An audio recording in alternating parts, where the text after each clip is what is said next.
મહિધરપુરા વિસ્તારમાં આવેલી આંગડિયા પેઢીમાંથી લાખોની કિંમતના હીરા લઈ નીકળેલા વેપારીને મોપેડ પર આવેલા બે શખ્સોએ બંદૂકની નોક પર બંધક બનાવી ₹88 લાખની લૂંટ ચલાવી બે લૂંટારાઓ ફરાર થઈ જતા સુરત પોલીસ દોડતી થઈ છે।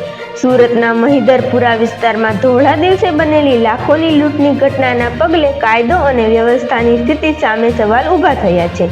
ઘટના બનતાની સાથે Surat crime branch, PCB, SOG અને મહિધર પોલીસ દ્વારા ઘટના સ્થળે પહોંચી તપાસ શરૂ કરવામાં આવી છે। જોકે લૂંટની આ સમગ્ર ઘટના સીસીટીવી કેમેરામાં કેદ થતા લૂંટારાઓનું પગેરું મેળવવાની દિશામાં પોલીસની અલગ અલગ ટીમો કામે લાગી છે। સુરતના મહિધરપુરા પોલીસ મથકમાં સૂત્રો પાસેથી મળેલી જાણકારી અનુસાર મહિધરપુરા ભવાની વડ વિસ્તારની આવેલી પટેલ પ્રવીણકુમાર આંગણિયા પેઢીમાં બપોરના સમય દરમિયાન હીરા વેપારી ₹88 લાખનું આગળિયું લેવા માટે આવ્યો હતો।